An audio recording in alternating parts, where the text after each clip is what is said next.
Assalamualaikum warahmatullahi wabarakatuh. Malam ini kita akan bercerita tentang sosok ulama Aceh dengan semangat syiar syariat Islam.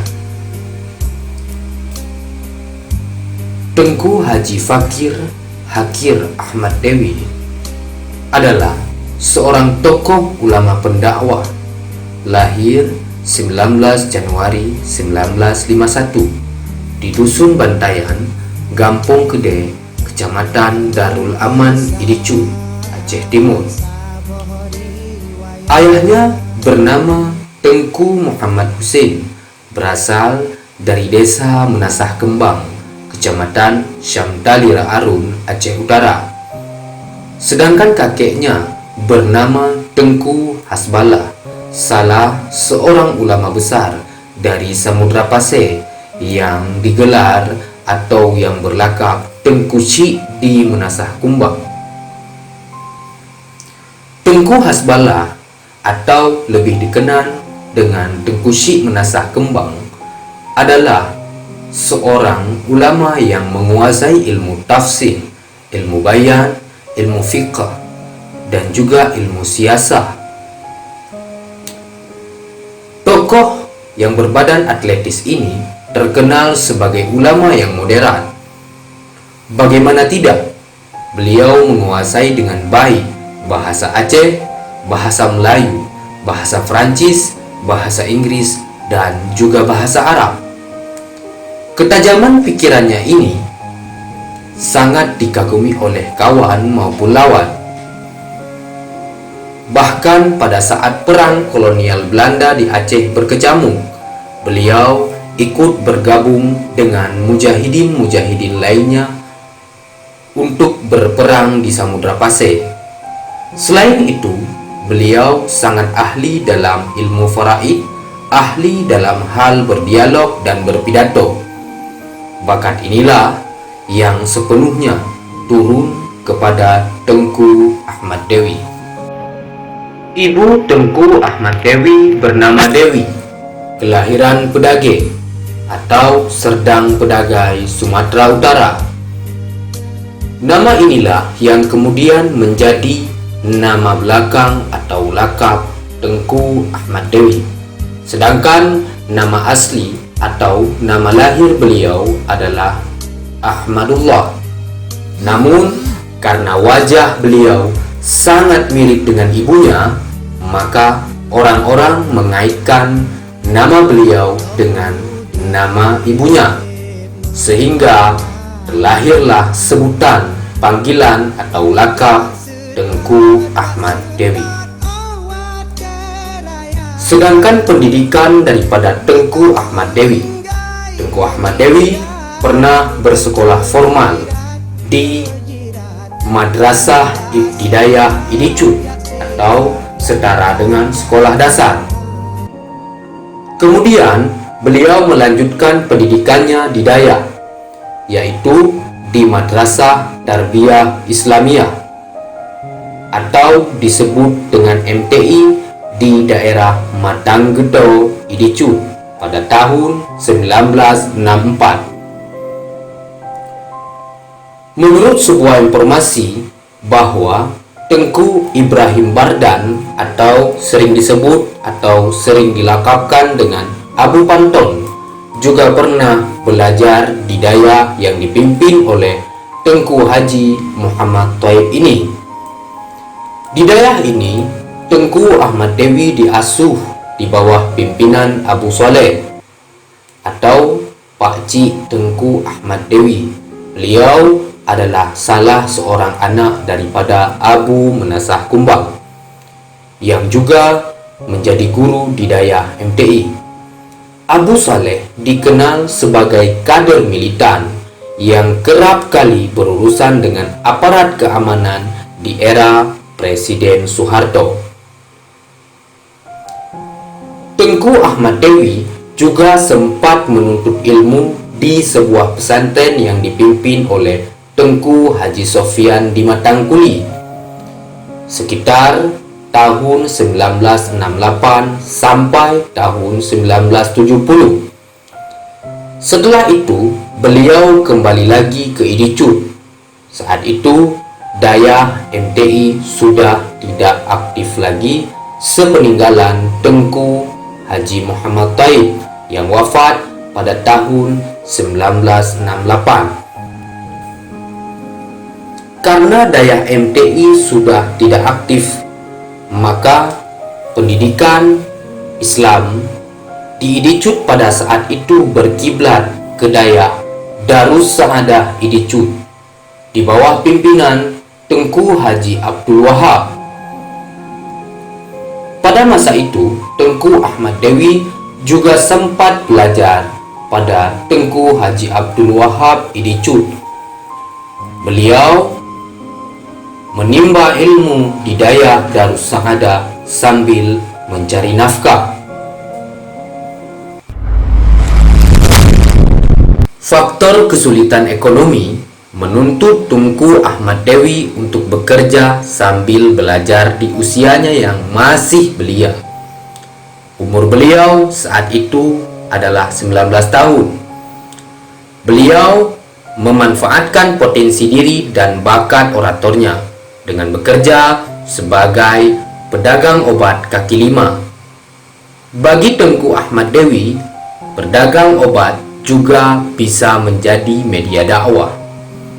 Maka beliau berkeliling Aceh sambil berdagang obat dengan tetap menjadikan Daya sebagai tempat domisili beliau.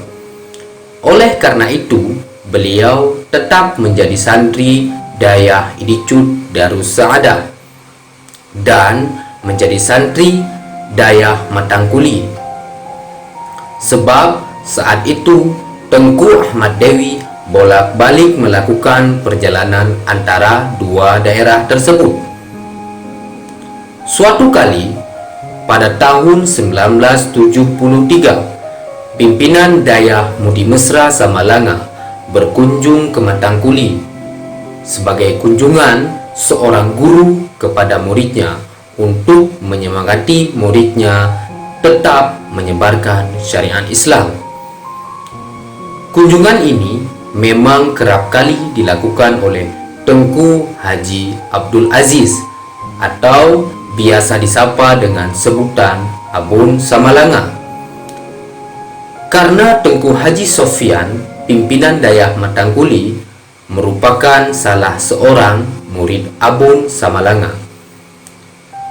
Keberadaan Tengku Ahmad Dewi menarik perhatian Abun setelah beliau tahu bahwa Tengku Ahmad Dewi adalah cucu Abu Menasah Kembang. Sejak saat itu, Tengku Ahmad Dewi pun diajak oleh Abun Samalanga menyantri di Daya Samalanga. Baru setahun belajar di Samalanga, Tengku Ahmad Dewi telah menemukan jati dirinya dan menentukan arah perjuangannya. Bakat orasi dan kapasitas keilmuannya semakin terasa di bawah bimbingan Abun Samalanga. Masa-masa belajar di Samalanga merupakan masa pembentukan karakter dirinya sebagai dai yang kritis. Sambil belajar, Tengku Ahmad Dewi kerap diundang untuk memberikan pengajian dan ceramah-ceramah di menasah-menasah Kecamatan Samalanga dan sekitarnya. Disinilah popularitas Tengku Ahmad Dewi dimulai. Perawakan yang tinggi, tegap, wajah yang tampan, dan bakat orasi yang menarik perhatian masyarakat, ditambah dengan gaya penampilannya yang menarik, kadang terkesan nyentrik. Maka tidak heran jika dalam tempo singkat beliau telah dikenal sebagai dai yang memukau. Di sisi lain, beliau juga punya darah ulama yang mengalir di tubuhnya, dan latar belakang pendidikan di daerah terbesar Aceh Mudi Mesra Samalanga, memberikan beliau garansi keilmuan sebagai ulama yang patut menjadi contoh dan patut menjadi rujukan bagi masyarakat. Beliau diundang berdakwah ke seluruh daerah di Aceh, dan dakwahnya selalu dipadati oleh pengunjung yang masanya berjumlah puluhan ribu. Beliau menjelma menjadi public figure yang ceramahnya selalu ditunggu-tunggu oleh masyarakat. Ketokohan sosok Tengku Ahmad Dewi menarik perhatian berbagai pihak dengan berbagai kepentingan.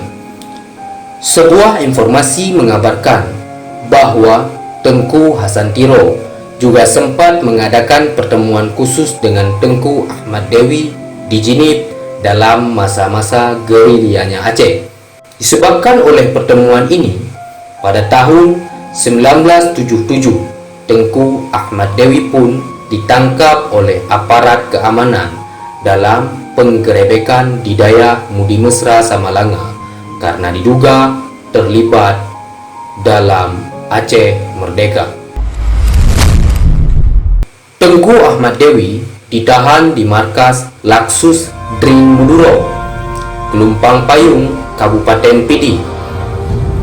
Selama dalam tahanan, masyarakat tiada henti berkunjung menjenguk beliau sampai akhirnya Tengku Ahmad Dewi dipindahkan ke Banda Aceh, ditahan di daerah Lampinu. Pada masa-masa ini, beliau sempat diisukan telah meninggal dunia. Masyarakat yang menjenguk tidak bisa bertemu dengan beliau, sehingga masyarakat di kampung-kampung melaksanakan solat jenazah gaib untuk Tengku Ahmad Dewi.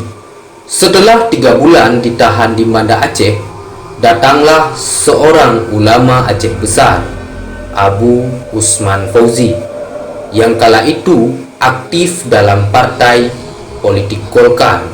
Setelah pertemuan itu, Abu Usman Fauzi membuat pendekatan dengan pihak aparat keamanan agar status tahanan Tengku Ahmad Dewi diringankan.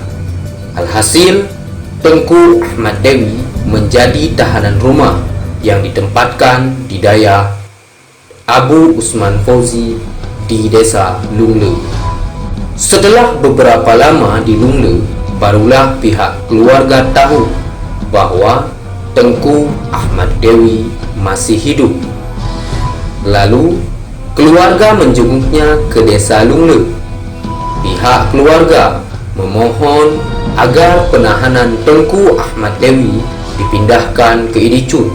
Hasil kesepakatan yang dicapai, pemindahan Tengku Ahmad Dewi disetujui dengan jaminan keluarga dan status wajib lapor ke polsek setempat seminggu sekali. Tengku Ahmad Dewi pulang ke kampung halamannya pada pertengahan tahun 1979, tapi rumah keluarganya telah tiada karena terbakar. Tidak ada keterangan yang jelas mengenai sebab musabab kebakaran ini. Maka Tengku Ahmad Dewi pun mendirikan sebuah gubuk di pertapakan gosong rumah orang tuanya.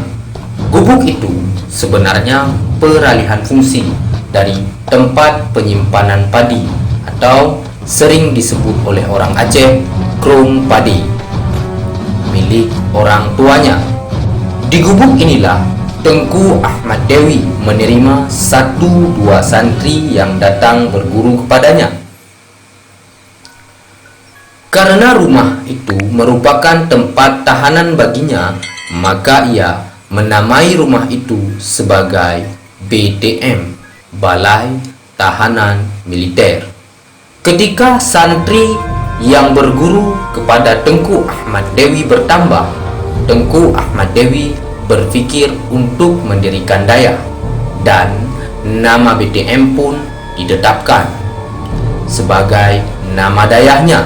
Namun BTM kali ini berarti Balai Tempat Meruno atau balai tempat menuntut ilmu. Belakangan, nama BTM menjadi tren Tengku Ahmad Dewi dalam setiap dakwahnya. Singkatan BTM muncul sebagai wujud inspirasinya yang tidak pernah kering, kadang konyol dan menyentil. Untuk murid-muridnya, BTM diberikan kepanjangan Balai Tempat Menuntut Ilmu. Namun, saat berhadapan dengan tokoh-tokoh parpol plat kuning, BTM diberikan kepanjangan Beringin Tetap Menang. Popularitas Tengku Ahmad Dewi sebagai dai merupakan daya tarik tersendiri sehingga murid-muridnya bertambah banyak, terutama dari kalangan pemuda yang telah tersadar oleh dakwah-dakwah beliau. Kehadiran para pemuda yang umumnya memendam jiwa militan menginspirasi Tengku Ahmad Dewi untuk membentuk sebuah organisasi. Maka dibentuklah satu wadah yang diberi nama KDA, Kesatuan Dafaq Sail Aceh, suatu organisasi untuk melaksanakan dakwah amar ma'ruf nahi mungkar. Di sini nama BTM menemukan kepanjangan lain karena dalam KDA ini ada satu pasukan khusus yang dinamakan Barisan Tentera Mirah, disingkat BTM. Barisan ini memakai seragam merah, dibekali ilmu bela diri, dan dilengkapi senjata pedang. Barisan Tentera Mirah bertugas menertibkan dan mencegah maksiat di sepanjang garis pantai Idicud yang merupakan objek wisata masyarakat. Akibat dari aksi Barisan Tentera Mirah, Tengku Ahmad Dewi seringkali harus berhadapan dengan aparat keamanan.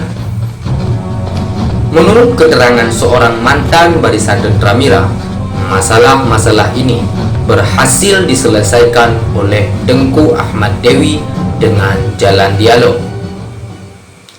Tengku Ahmad Dewi bersama Barisan Tentera Mirahnya pada tahun 1980. Tengku Ahmad Dewi kembali ditangkap setelah berdakwah di Idirayu. Lokasinya di depan pendopo sekarang, menghadap ke Masjid Jami'. Dalam dakwahnya yang disesaki puluhan ribu pengunjung, ia dituduh subversif dan ditahan di Langsa selama 2 tahun tanpa putusan pengadilan.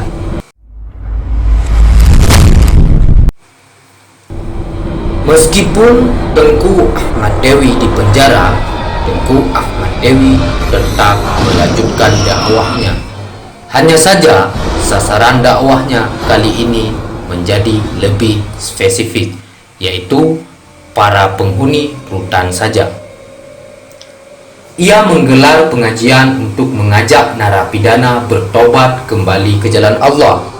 Di sisi lain, penahanan itu justru mendongkrak popularitas beliau, bahkan menjadi pemberitaan media nasional. Maka tidak heran jika setiap persidangan beliau dipenuhi ratusan ribu massa yang ingin menyaksikan jalannya persidangan sang dai. Bersama Tengku Ahmad Dewi juga turut ditahan Tengku Haji Azhar BTM, wakil pimpinan dayah BTM. Setelah 1,8 tahun ditahan, Tengku Azhar disidang lalu dibebaskan. Sementara Tengku Ahmad Dewi baru dibebaskan setelah 5 bulan Tengku Azhar menghirup udara bebas. Tengku Ahmad Dewi dijemput oleh masyarakat Sungai Pau Langsa di Besiju dan diantarkan ke dayahnya BTM Idicud. Pada awal tahun 1983, beliau kembali memimpin dayah BTM, dayah yang sempat sepi semasa beliau ditahan. Dengan drastis, pelajarnya membludak sekembali beliau. Dalam tahun 1984, santri di daerah ini telah mencapai 400 orang santri putra-putri. Pada tahun 1985, beliau berdakwah 7 hari 7 malam dalam rangka deklarasi pemerintahan syariat Islam di Aceh. Dakwah ini diselenggarakan dengan mengundang para ulama-ulama dari berbagai penjuru Aceh untuk mencari solusi penegakan syariat Islam di Aceh. Pada tahun 1986, beliau menikah dengan Cut Khairiyah binti Tengku Haji Muhammad Taib Paluh Meria Luxmawe. Beliau terus menetap di daerah PTM bersama keluarganya dan dikaruniai putra pertama yang diberi nama Fatahillah, lahir tahun 1987, dan anak kedua bernama Fatimah Dewi, lahir tahun 1989.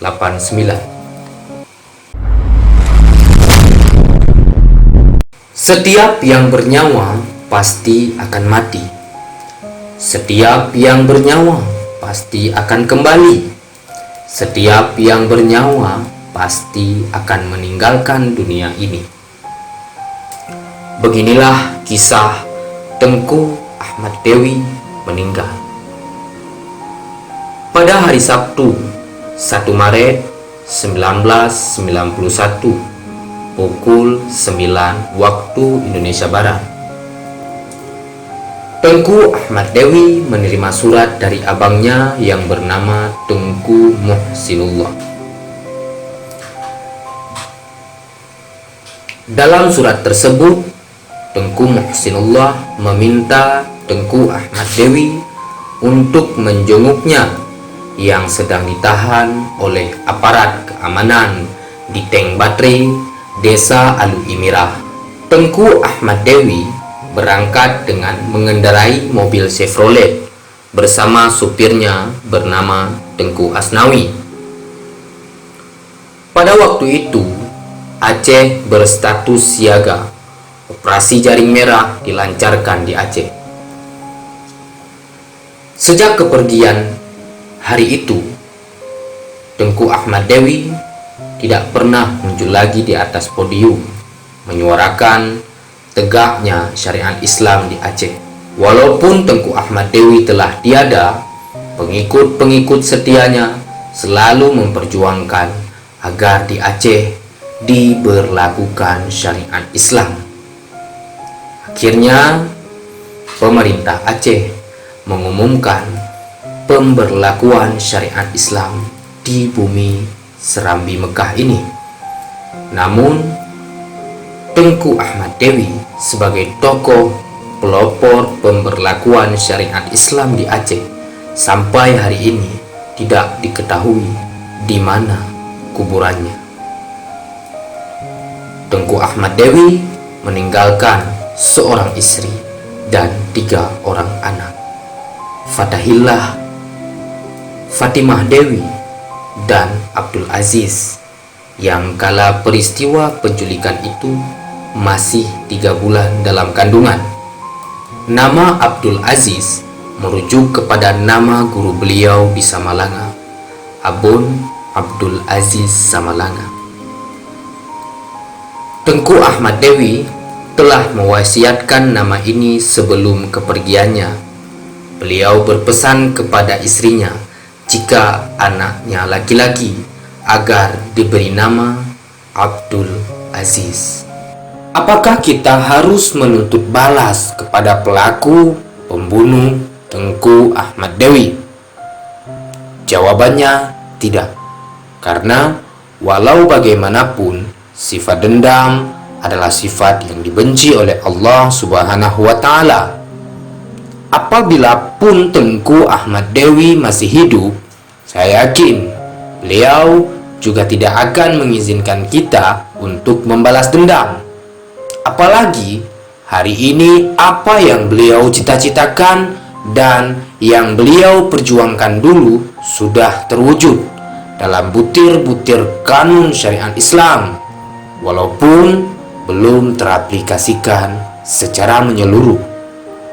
Lalu apa yang harus kita lakukan? Yang harus kita lakukan adalah terus mendukung aturan-aturan tentang syariat Islam agar terus berjalan di bumi Aceh. Terus menyokong pemerintah agar semakin serius dan semakin bersemangat dalam menegakkan aturan-aturan syariat Islam. Kita doakan juga kepada Allah Subhanahu wa Ta'ala, semoga pejuang agama, pelopor syariat Islam di Aceh diberikan tempat yang paling layak oleh Allah Subhanahu wa Ta'ala. Allahumma ghafir lahu. Sekian cerita kita malam ini. Assalamualaikum warahmatullahi wabarakatuh.